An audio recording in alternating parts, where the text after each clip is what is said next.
حضور غوث الاغیاث قطب الاقطاب سید شیخ عبد القادر جیلانی رضی اللہ تعالیٰ عنہ کی 11ویں شریف کے حوالے سے چند گزارشات عرض کرنا چاہتا ہوں کہ 11ویں شریف ہے کیا؟ وہ 11ویں شریف جو کہ پوری دنیا کے اندر منائی جاتی ہے، اہل اسلام اہل محبت 11ویں شریف کا اہتمام کرتے ہیں، تو یہ 11ویں شریف کیا ہے؟ تو آپ اگر آسان لفظوں میں سمجھنا چاہیں نا تو 11ویں شریف نام ہے ایصال ثواب کا، ایصال ثواب کا، یعنی کوئی بھی عمل خیر کر کے اس کا ثواب حضور غوث الاغیاث قطب الاقطاب غوث الجن والانس غوث الارض والسماء سید شیخ عبد القادر جیلانی الحسنی والحسینی رضی اللہ تعالیٰ عنہ کی بارگاہ میں پیش کرنے کا نام 11ویں شریف، 11ویں شریف۔ اور یوں تو پورا سال کے 12 مہینے، ہر مہینے کے ہر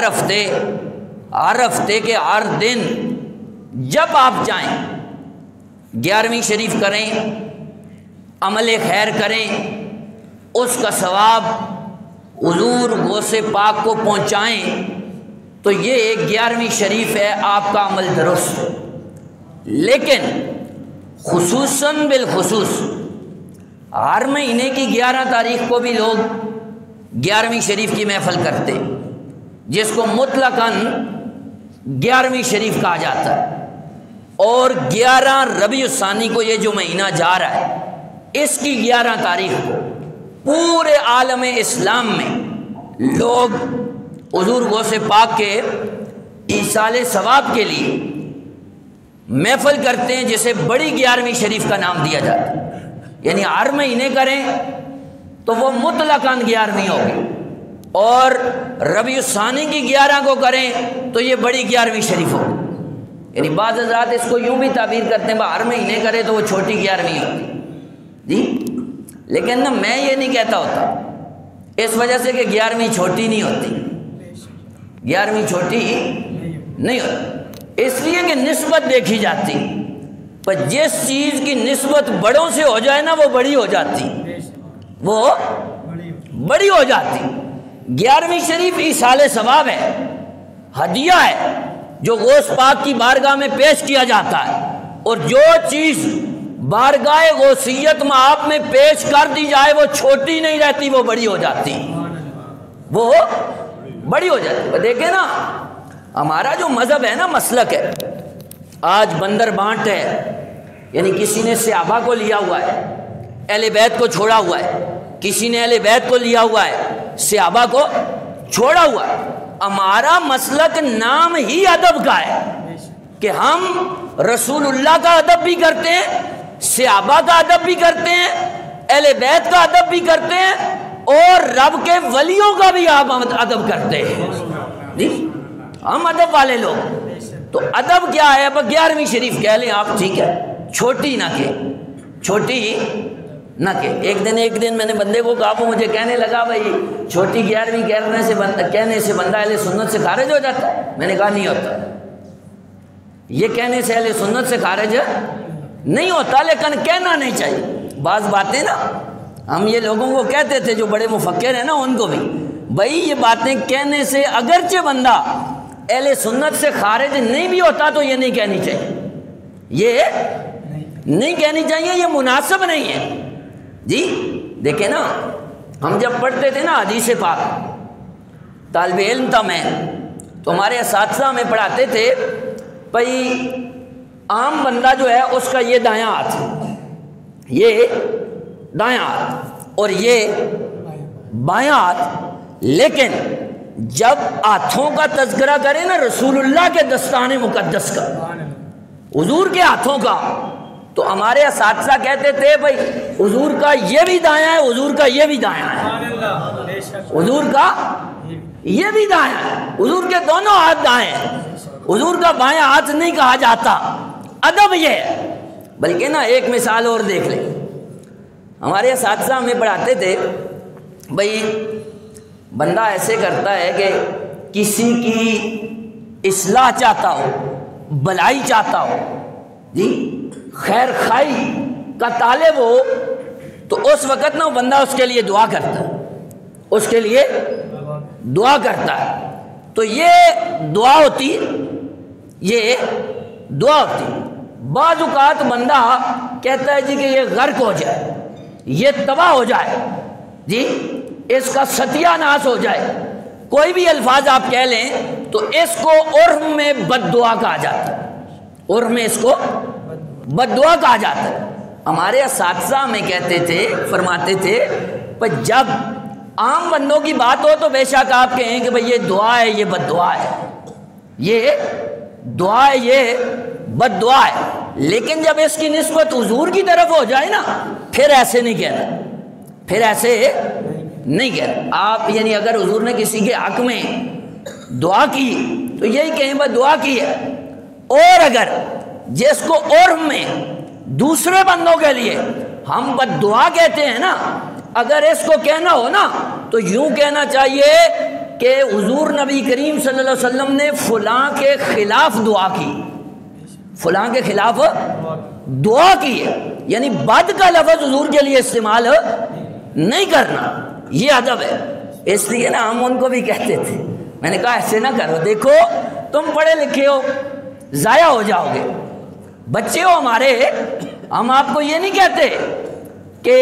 آپ اس سے اہل سنت سے خارج ہو گئے یا کافر ہو گئے، لیکن الفاظ جو استعمال کرنے ہیں نا وہی استعمال کرو جو ہمارا مسلک اور مذہب اجازت دیتا ہے، اور ہمارا مسلک اور مذہب ادب کا مرقع ہے، ادب کا پیکر ہے۔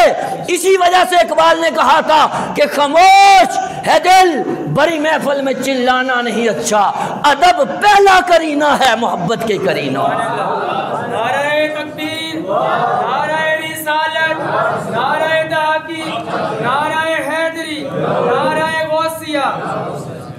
تو براللہ میں یہ عرض کر رہا ہوں آپ کو کہ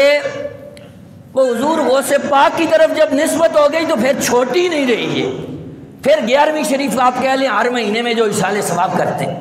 اور جو 11 ربیع الثانی کو کرتے ہیں یا ربیع الثانی کے مہینے میں کسی دن بھی کرتے ہیں، وہ بڑی 11ویں ہو جائے گی، وہ بڑی 11ویں شریف ہو جائے گی، ہر ایک بڑی سے بڑی ہے، اس وجہ سے کہ نسبت حضور غوث پاک کی ہے، اور غوث پاک کی نسبت تاجدار کائنات سے، غوث پاک کی نسبت تاجدار کائنات سے، یعنی اولیاء ہیں نا، چاہے وہ سلسلہ قادریہ ہو یا سلسلہ نقشبندیہ ہو، سلسلہ چشتیہ ہو، سلسلہ سہروردیہ ہو، یا اس کے ذیلی نیچے جتنے بھی سلاسل ہیں، یہ سب سلاسل ذریعہ ہے،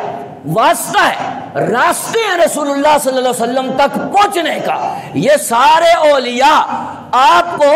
پکڑ کے بارگاہ مصطفیٰ تک پہنچاتے ہیں، اور تاجدار کائنات پکڑ کر رب کی بارگاہ میں پیش کر دیتے ہیں۔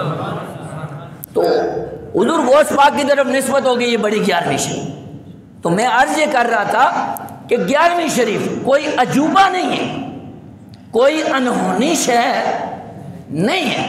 کوئی نئی شے نہیں ہے،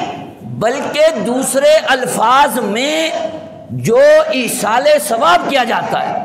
عمل خیر کیا جاتا ہے، نیکی کا کام کیا جاتا ہے، اس کا ثواب غوث پاک کی بارگاہ میں پیش کرنے کا نام 11ویں شریف۔ جی اس کا ثبوت قرآن میں، اس کا ثبوت قرآن میں اللہ تعالیٰ نے یہ ارشاد فرمایا، والذین جاءوا من بعدہم یقولون ربنا اغفر لنا ولاخواننا الذین سبقونا بالایمان۔ جی یہ آیت مقدسہ مفسرین کرام کو اگر آپ دیکھیں، مفسرین کرام نے لکھا ہے کہ اللہ تبارک و تعالیٰ نے یہاں مومنوں کی علامت اور نشانیاں بیان کی، کہ مومن وہ ہوتا ہے کہ ان کے جو آباء و اجداد، متعلقین، رشتہ دار، چاہنے والے،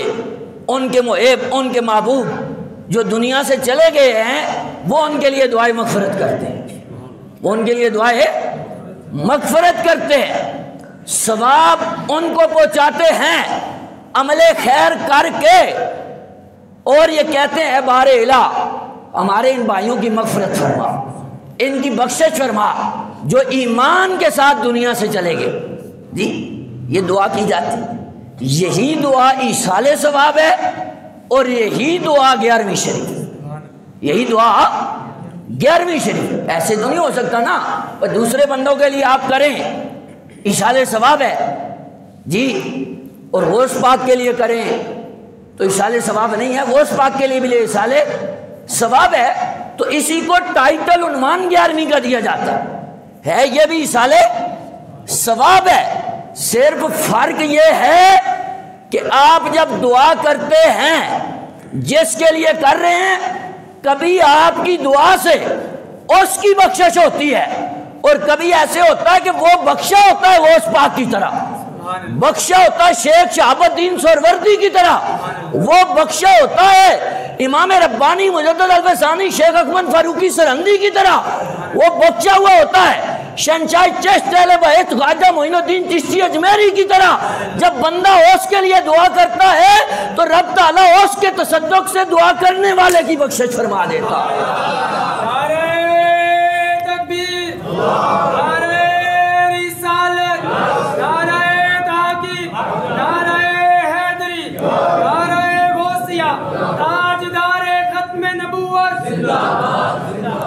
تو ایصال ثواب کا کوئی بندہ بھی منکر نہیں، کوئی بندہ بھی منکر، جو ایصال ثواب کا منکر ہے وہ قرآن کا منکر، اس وجہ سے کہ میں قرآن سے آیت عرض کر رہا ہوں۔ اور آپ اگر سند المفسرین امام فخر الدین رازی رحمۃ اللہ علیہ کو دیکھیں نا، اس آیت کے تحت امام فخر الدین رازی نے لکھا ہے کہ مومنوں کو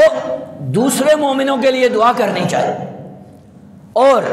جتنے بھی پہلے گزر گئے اولیاء اللہ اور اس سے پہلے صحابہ، انصار، مہاجرین، رسول اللہ کی اہل بیت اطہار، سب کے لیے دعا کرنی چاہیے۔ امام راضی فرماتے ہیں فَمَن لَّمْ يَكُنْ كَذَلِكَ كَانَ خَارِجًا مِّن جُمْلَةِ أَقْسَامِ الْمُؤْمِنِينَ بِحَسْبِ نَصِّ هَٰذِهِ الْآيَةِ۔ قرآن کی یہ آیت اس بات پر دلالت کرتی ہے کہ جو پہلے گزرے ہوئے مومنوں کے لیے دعا نہیں کرتا وہ مسلمان ہی نہیں، وہ اس وجہ سے کہ مسلمان تو دعا کرتے آئے، تو 11ویں ایصال ثواب ہے، یہ دعا ہے، تو یہ مومنوں کا طریقہ ہے، یہ قرآن سے ثابت ہے۔ بلکہ یہی بات حضرت اسماعیل حقی رحمۃ اللہ علیہ نے روح البیان میں بیان فرمائی ہے۔ آپ فرماتے ہیں کہ حاضل آیت، یہ جو آیت ہے یہ اس بات پر دلالت کرتی ہے کہ جو مومن، جو مسلمان دنیا سے گزر گئے ہیں، جو بعد میں آنے والے ہیں، ان پہ یہ لازم اور واجب ہے کہ ان کے لیے دعائیں مغفرت کریں، ان کے لیے ایصال ثواب کریں جی۔ تو اس لیے یہ ایسا عمل ہے جو ہم پہ لازم ہے، جو ہم پہ واجب ہے، اس لیے کہ دعا آج آپ کسی کے لیے کریں گے، کل آپ کے لیے کوئی کرے گا۔ اگر آج آپ کہیں گے نا بھائی اس کی ضرورت نہیں ہے تو پھر آپ بے غم ہو جائیں جی، یہ میں آپ کو بتا رہا ہوں۔ انشاءاللہ اگر آپ کہیں گے نا بھائی دعا کی ضرورت نہیں ہے کسی کو، تو آپ مریں گے تو آپ کی اولاد بھی آپ کے بارے میں یہی کہے گی۔ بھائی آپ لوگ تو نا صرف سنتے ہوں گے، ہم نے اپنی آنکھوں سے دیکھا، یہ تجربہ کیا جی۔ جو زندگی میں کہتے تھے وہ دعا کی ضرورت نہیں ہے، تو وہ جب مر گئے نا، یہ میرے گاؤں کا واقعہ، تو ایک بندہ مر گیا، لوگ اس کے گھر دعا کرنے کے لیے گئے جی، تو اس کے گھر والوں نے بچیوں نے عورتوں کو گھر سے اٹھا دیا، کہنے لگے کہ جاؤ، تمہیں کس نے کہا کہ ہم دعا کرتے ہیں؟ ہم اس لیے ایسے وقت سے ڈرو، ایسے وقت سے ڈرو جب آپ کے لیے دعا کوئی بھی نہ کرے، اس لیے کہ آپ کے لیے تو دعا میرے آقا کرتے رہے۔ حضور کے صحابہ کرتے رہے، تابعین کرتے رہے، تبع تابعین کرتے رہے، 14 صدیوں سے یہ سبیل المؤمنین ہے، اہل سنت کا طریقہ ہے۔ مومن اور مسلمان اپنے اعزاء و اقارب اور گزرے ہوئے مسلمانوں کے لیے دعائے مغفرت اور بخشش کرتے چلے آئے ہیں جی۔ اور قرآن کی آیت ہے، یہ تو فرشتوں کا طریقہ ہے۔ یعنی اگر نا میں اس کو دوسرے لفظوں میں کہنا چاہوں نا تو ایصال ثواب کرنا، مومنوں کی بخشش طلب کرنا جی، جس ایصال ثواب کو 11ویں کہا جاتا ہے، 11ویں کرنا یہ صرف بندوں کا ہی فعل نہیں ہے بلکہ رب کی نوری مخلوق اس کے فرشتے بھی ایصال ثواب کرتے ہیں۔ یہ قرآن ہے۔ اللہ تعالیٰ فرماتے ہیں الذین یحملون العرش ومن حولہ، فرمایا وہ فرشتے جنہوں نے عرش کو اٹھایا ہوا ہے، ومن حولہ، اور جو اس کے ارد گرد ہے، یسبحون بحمد ربہم، وہ اپنے رب کی تسبیح بیان کرتے ہیں، اپنے رب کی پاکی بیان کرتے ہیں، ویؤمنون بہ، وہ اپنے رب پر ایمان لاتے ہیں، ویستغفرون للذین آمنوا، اور وہ لوگ جو ایمان کے ساتھ دنیا سے چلے گئے ہیں وہ ان کے لیے دعائیں مغفرت کرتے ہیں۔ وہ ان کے لیے دعائیں مغفرت ہی کیا ہے؟ ایصال ثواب، اور ایصال ثواب ہی کیا ہے؟ 11ویں۔ تو ثابت کیا ہوا کہ 11ویں تو رب کی نوری مخلوق فرشتے بھی کرتے ہیں، فرشتے بھی کرتے ہیں، آپ اتنا کیوں پاکتے؟ اور ایصال ثواب دعا یہ حدیث مبارکہ سے ثابت، وہ ایک آیت نہیں ہے، اس میں متعدد قرآن کی آیات دلالت کرتی۔ اور وہ بندہ یہ سمجھے نا بھائی یہ جو ہم ایصال ثواب کرتے ہیں، دعائیں مغفرت کرتے ہیں جی، یہ درجات کی بلندی ہی طلب کرتے ہیں۔ یہ تو میں پہلے عرض کر چکا نا، میں ضروری نہیں ہے پر جس کے لیے دعا کی جا رہی ہے تو وہ گناہگار ہی ہو جی، وہ عذاب میں ہی مبتلا ہو۔ وہ اگر عذاب میں مبتلا نہیں ہے نا، گناہگار نہیں ہے، آپ دعا کریں گے رب اس کے درجے بلند کر دے گا، رب اس کے درجے بلند کر دے گا۔ جیسا حدیث مبارکہ کے اندر آتا ہے مشکات شریف میں کہ ایک بندہ مومن اس کا جنت میں نا ایک درجہ بلند کر دیا جاتا ہے، ایک درجہ بلند کیا جاتا ہے۔ تو وہ رب تعالیٰ سے پوچھتا ہے بار الہ، یہاں جنت میں تو میں نے کوئی عمل نہیں کیا، جنت میں تو میں نے کوئی عمل نہیں کیا، ہوں میں جنت میں پہلے سے، لیکن اچانک میرا درجہ بڑھ گیا، اس کی کیا وجہ ہے؟ تو میرے آقا فرماتے ہیں رب تعالیٰ فرمائے گا کہ تیرا صالح اور نیک بیٹا اس نے تیرے لیے دعا کی ہے، میں نے دعا کے توسل سے تیرا درجہ بڑھا دیا جی۔ تو اولیاء اللہ کے لیے جب دعا کی جاتی ہے ان کے درجے بڑھتے جی، ان کے صدقے ہم پہ کرم ہو جاتا ہے جی، ہماری بخشش ہو جاتی۔ اور حدیث مبارکہ کے اندر یہ آتا ہے، بعض بندے سمجھتے ہیں بھائی یہ ثواب پہنچتا ہی جی، تو میں یہ اکثر کہتا ہوتا ہوں ایصال ثواب کی محفلوں میں بھی، بھائی پہنچانا ہمارا ذمہ نہیں، یہ ہماری ڈیوٹی ہی نہیں ہے بھائی ہم ایصال ثواب پہنچائیں، ہمارا کام ہے دعا کرنا، دعا کرنا، پہنچانا رب کا کام، پہنچانا رب کا کام۔ اور میرے آقا سے جب پوچھا گیا تھا نا تو یا رسول اللہ ہم ان لوگوں کے لیے جو دنیا سے چلے گئے، جو نفلی صدقہ، نفلی حج، قرآن کی تلاوت اور دعا کرتے ہیں، یہ ان کو پہنچتا ہے کہ نہیں پہنچتا؟ میرے آقا نے فرمایا تھا کہ پہنچتا ہے۔ مسند احمد بن حنبل میں بھی ہے، فتح الباری میں بھی حدیث مبارکہ، انس بن مالک اس کے راوی، حضرت انس کہتے ہیں کہ ان رجلا سأل رسول اللہ صلی اللہ علیہ وسلم، ایک شخص نے نا حضور سے سوال کیا، یا رسول اللہ کننا نتصدق لہم ونحج لہم وندعو لہم، یا رسول اللہ ہم اپنے مردوں کے لیے نفلی صدقہ کرتے، ہم اپنے مردوں کے لیے نفلی حج کرتے، ہم ان کے لیے دعا کرتے، اور ایک روایت میں ہم قرآن کی تلاوت کرتے، حال یصل الیہم، اس کا ثواب ان کو پہنچتا ہے؟ تو حضور نے فرمایا نعم یصل الیہم ویفرحون بہ، کما یفرح احدکم بالہدیۃ او کما قال علیہ الصلوۃ والسلام، حضور نے فرمایا ہاں اس کا ثواب ان کو پہنچتا ہے، اور صرف پہنچتا ہی نہیں، جس طرح زندہ آدمی کو کوئی تحفہ اور ہدیہ دیا جائے وہ تحفے اور ہدیے سے خوش ہوتا ہے، فرمایا مردے کے لیے جب یہ عمل کیے جائیں اور اس کو پیش کیے جائیں تو بھی کرنے والے کی طرف سے خوش ہوتا ہے۔ سبحان اللہ۔ جی تو آپ غوث پاک کی بارگاہ میں نا اگر اصالہ ثواب کریں گے، دعا کریں گے، جی قرآن کی تلاوت، آپ کے فضائل و مناقب بیان کیے جائیں، جی تو آپ پیش کریں گے تو غوث پاک آپ کی طرف سے خوش ہوں، غوث پاک آپ کی طرف سے خوش ہوں۔ تو یہ ایصال ثواب ہے، یہ ایصال ثواب ہے، یہ کرنے کا حکم ہے بخاری شریف میں۔ صحابی رسول نے عرض کی، ام المومنین سیدہ عائشہ راویہ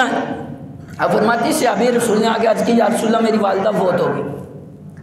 میری والدہ کا وصال ہو گیا، تو کیا فحل لہا اجر ان تصدقت، یا رسول اللہ اگر میں ان کی طرف سے صدقہ کر دوں تو اس کا ثواب ان کو پہنچے گا؟ میرے آقا نے فرمایا قال نعم، قال نعم، فرمایا ہاں صدقہ کرنا تمہارا کام ہے، ثواب پہنچانا یہ رب کا کام ہے، ثواب پہنچانا رب کا کام ہے، تو اس لیے ثواب پہنچتا ہے، آپ کو اور مجھے کرنا چاہیے، آپ کو اور مجھے کرنا چاہیے۔ اور خصوصاً یہ حدیث مبارکہ بھی میں ذکر کرتا چلوں کہ جب بھی دعا کریں نا جی، باقی سب کے لیے بھی کریں لیکن اپنے والدین کے لیے ضرور کریں، اپنے والدین کے لیے ضرور کریں۔ حضور نبی کریم صلی اللہ علیہ وسلم کی حدیث مبارکہ، حضور فرماتے ہیں اذا تصدق احدکم بصدقۃ تطوعا، کہ جب بھی کوئی نفلی صدقہ کرے نا تو نفلی صدقے میں اپنے والدین کو ضرور یاد رکھیں، اپنے والدین کے لیے ضرور دعا کرے۔ میرا آقا فرماتے ہیں جتنا صدقہ کر رہا ہے اس سارے صدقے کا ثواب اس کے والدین کو بھی ملے گا، اور اس نے جو صدقہ کیا رب اس کے ثواب میں بھی کوئی کمی نہیں فرمائے گا۔ جی یعنی ثواب تقسیم نہیں ہوتا، یہ مسئلہ ہے فقہی کہ ثواب تجزی کو قبول نہیں کرتا، ایسا نہیں بھئی ایک مرتبہ قرآن کریم پڑھا گیا اور آپ نے بہت سے بندوں کو بخشا تو اب وہ ثواب تقسیم ہو جائے گا، ایسا نہیں ہوتا، بلکہ دینے والا رب ہے، دینے والا رب ہے، پورے قرآن کا ثواب ہر بندے کو پہنچے گا، ہر بندے کو پہنچے گا۔ ارے اس رب کی تو یہ شان ہے نا، میرا آقا فرماتے ہیں لا الہ الا اللہ تملا المیزان، کہ اگر تم ایک مرتبہ صدق دل سے کلمہ طیبہ پڑھ دو تو رب اتنا اجر و ثواب عطا فرماتا ہے کہ میزان اور ترازو جو مشرق سے لے کر مغرب تک، شمال سے لے کر جنوب تک اتنا بڑا ہے، ساری کائنات کو گھیرے ہوئے، رب ایک مرتبہ کلمہ طیبہ پہ اتنا اجر و ثواب عطا فرماتا ہے کہ یہ سارا میزان اور ترازو سے بھر جاتا ہے۔ رب دینے والا، رب دینے والا، تو اس لیے یہ ایصال ثواب جو ہوتا ہے نا یہ 11ویں ہوتی ہے، یہ کیا ہوتی ہے 11، اور خصوصی طور پہ 11ویں شریف یہ اکابر کرتے ہیں، اکابر کرتے ہیں۔ شاہ عبدالعزیز صاحب محدث دہلوی برے صغیر پاک و ہند میں تمام مکاتب فکر کے متفقہ استاد ہیں، ان کے ملفوظات میں وہ موجود ہیں، وہ فرماتے ہیں کہ 11 ربیع الثانی کو بغداد میں حضور غوث پاک کے مزار پر عصر سے مغرب تک لوگ اکٹھے ہوتے تھے، بادشاہ وقت آتا تھا، بڑے بڑے علماء و مشائخ آتے تھے، وہ قرآن کی تلاوت کرتے تھے، ایک بندہ کھڑے ہو کے حضور غوث پاک کے فضائل اور مناقب بیان کرتا تھا، پھر نماز مغرب پڑھتے تھے، نماز مغرب کے بعد شیرینی اور لنگر تقسیم ہوتا تھا اور عشاء تک لنگر چلتا تھا، عشاء پڑھ کے سب لوگ گھروں کے تشریف لے جاتے تھے۔ یہ عمل ہوتا ہے، وہ ایسا عمل نہیں، چونکہ ہم پہ تو یہ الزام ہے نا بھائی انہوں نے اپنے کھانے کے لیے بنایا، بھائی ہم کتنا کھائیں گے؟ جی کھاتے تو ہم غوث پاک کا صدقہ ہی ہے، اس کے ہم منکر نہیں ہیں، لیکن ہم کتنا کھائیں گے؟ جی کھاتا بھی وہی ہے نا جسے رب دیتا ہے، جی اور دینا والا بھی نا دینے کے لیے بھی منہ چاہیے۔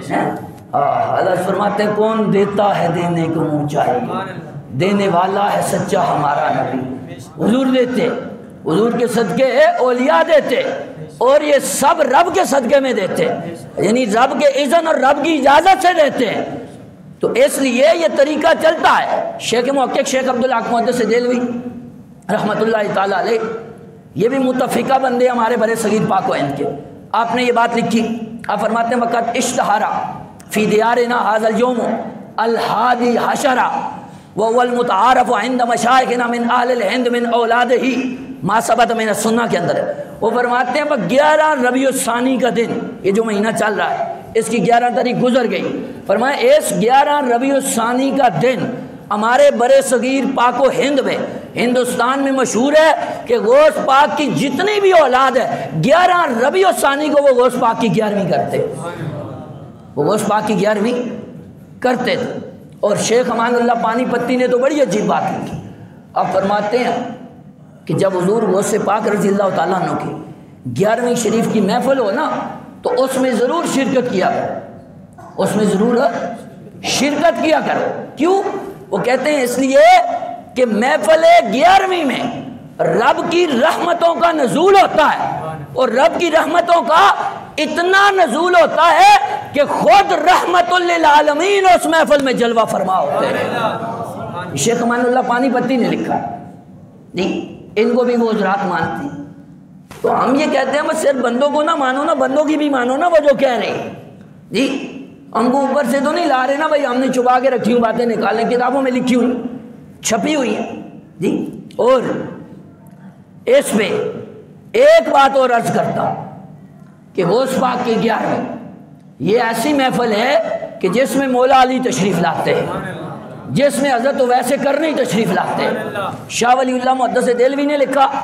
اپنی کتاب کلمات طیبات، وہ فرماتے ہیں کہ مرزا مظہر جانے جانا رحمۃ اللہ تعالی علیہ، جو سلسلہ عالیہ نقشبندیہ کے امام ہیں، پیشوا ہیں، بہت بڑا بندہ تھا مرزا مظہر جانے جانا، قاضی ثناء اللہ پانی پتی کا پیر ہے۔ تو مرزا مظہر جانے جانا فرماتے ہیں ایک دن میں رات کو سویا تو میں نے دیکھا کہ ایک بہت بڑا چبوترا ہے، اور چبوترے پہ اولیاء کاملین بیٹھے ہوئے، کہتے میں نے دیکھا شہنشاہ نقشبند بیٹھے ہوئے، شہنشاہ چشت اہل بہشت شریف فرما، شیخ شہاب الدین سہروردی، بڑے بڑے اکابر اولیاء بیٹھے ہوئے۔ کہتے ہیں تھوڑی دیر گزری نا تو یہ سارے اٹھ کھڑے ہوئے اور اٹھ کے ایک طرف کو جانے لگے، اٹھ کے ایک طرف کو جانے لگے۔ تو حضرت مرزا مظہر جانے جانا فرماتے ہیں میں نے ایک اللہ کے ولی سے پوچھا کہ یہ سارے کہاں جا رہے ہیں؟ تو انہوں نے بتایا کہ تمہیں نہیں معلوم حضور مولا کائنات سیدنا علی المرتضیٰ مولا مشکل کشا کرم اللہ تعالی وجہ الکریم تشریف لا رہے ہیں، یہ سارے اولیاء ان کے استقبال کے لیے تشریف لے جا رہے ہیں، جی۔ یعنی لکھنے والا بندہ شاہ ولی اللہ ہے، شاہ ولی اللہ۔ میں پہلے آپ کو بتا چکا کہ سب کے استاد، جتنے بھی فرقے ہیں نا ادھر پاکستان میں ہندوستان میں، سب کے استاد، یعنی جو بندہ حدیث بیان کرے نا اس کی حدیث کی جو سند ہوتی ہے، بھائی میں یہ حدیث اپنے استاد سے بیان کرتا ہوں، میرے استاد اپنے استاد سے، جی، اور میرے دادا استاد پر دادا استاد سے، تو سند آخر جا کے جب اوپر جائے گی نا تو شاہ ولی اللہ سے جائے گی۔ شاہ ولی اللہ کے بیٹے شاہ عبدالعزیز ہیں جن کا میں تذکرہ کر چکا، ان کے بغیر برے صغیر پاک و ہند میں کسی کی سند اوپر نہیں جاتی، انہی کے ذریعے جائے گی۔ وہ فرماتے ہیں مرزا مظہر جانے جانا فرما رہے کہ سارے اولیاء اٹھ کے گئے، پوچھا کہ کہاں جا رہے ہو؟ انہوں نے بتایا مولا علی تشریف لا رہے ہیں، استقبال کے لیے جائے۔ کہتے ہیں آئے آپ، اور آپ کے ساتھ نا ایک نقاب پوش تھے، ایک نقاب پوش تھے، اور حضرت علی المرتضیٰ رضی اللہ تعالیٰ نے ان کے ہاتھ کو نا اپنے ہاتھ میں بڑے پیار سے لیا ہو، جس طرح بندہ دوستانے میں یارانے میں کسی کے ہاتھ کو اپنے ہاتھ میں لے لیتا ہے۔ تو مرزا مظہر جانے جانا فرماتے ہیں میں نے اس اللہ کے ولی سے پوچھا بھائی یہ کون ہے ساتھ؟ تو انہوں نے فرمایا یہ خیر التابعین سیدنا ویسے کرنی، ویسے کرنی، جی وہ رسول اللہ کے تابعی، صحابی تو نہیں ہے نا، لیکن ماں کی خدمت کر کے بتا دی کہ جب بندہ ماں کی خدمت کرے درجہ یہ ملتا ہے کہ صحابہ بھی اس کے ملاقات کے مشتاق ہو جاتے ہیں۔ جی میں نوجوانوں کو کہتا ہوں بھئی آج نا ہمارا نوجوان یہ سمجھتا ہے ماں کی خدمت کر کے کیا ملے گا، باپ کی خدمت کر کے کیا ملے گا، ارے یہ تو کھانستے رہتے ہیں، جی بچے ان سے تنگ ہوتے ہیں، میری بیوی تنگ ہوتی ہے۔ میں نے والدین کے ساتھ حسن سلوک کرنے کا حکم خود تاجدار کائنات نے ارشاد فرمایا، بلکہ میرے آقا سے بڑھ کر قرآن کریم میں کئی مقامات ایسے ہیں کہ جہاں رب نے اپنی توحید کو بیان کیا، ساتھ ملا کر والدین کے ساتھ حسن سلوک کو بیان فرمایا ہے۔ نعرہ تکبیر، نعرہ رسالت، نعرہ تحقیق، نعرہ حیدری، نعرہ غوثیہ۔ تو برالعزت تو ویسے کرنی تھے، بات کو ختم کرتا ہوں، وقت ہو گیا، کہ مرزا مظہر جانا فرماتے ہیں وہ آئے علی المرتضیٰ تو ویسے کرنی آگے آگے، باقی تمام اولیاء پیچھے پیچھے۔ تو یہ سارے نا ایک کمرے میں داخل ہونے لگے۔ جب ایک کمرے میں داخل ہونے لگے، کمرہ بڑا سجا ہوا تھا، تو میں نے پوچھا کہ یہ سارے اس کمرے میں کیوں جا رہے ہیں اور کمرے کو اتنا سجایا کیوں گیا ہے؟ تو مرزا مظہر جانا فرماتے ہیں مجھے وہ اللہ کے ولی کہنے لگے کہ تمہیں نہیں معلوم آج غوث پاک کی بڑی 11ویں شریف، آپ غوث پاک کی بڑی 11ویں شریف ہے، اس میں مولا علی تشریف لائے ہوئے ہیں۔ تو میں یہ کہنا چاہتا ہوں کہ 11ویں کی محفل فضول نہیں ہے، وقت کا ضیاع نہیں ہے، شرک و بدعت نہیں ہے، یہ وہ مقدس محفل ہے کہ جس میں مولا مشکل کشا کرم اللہ تعالی وجہ الکریم بنفس نفیس خود تشریف فرما ہوتے ہیں۔ اور دوسرے لفظوں میں کہہ دوں تو یوں بھی کہہ سکتا ہوں کہ 11ویں کی محفل میں جانا ہر ایک کا کام نہیں ہے، یہ مولا علی کی سنت ہے، یہ مولا علی کی سنت ہے۔ تو یہ 11ویں شریف، یہ ایصال ثواب ہے، یہ ربیع ثانی میں کی جاتی ہے، کرنی چاہیے۔ ابھی وقت ختم ہو گیا، جو کرے نا اس کی برکات خود دیکھ لے گا۔ اللہ تعالیٰ حقائق کو سن کر سمجھ کر عمل کرنے کی توفیق عطا فرمائے۔ وآخر دعوانا ان الحمد للہ رب العالمین۔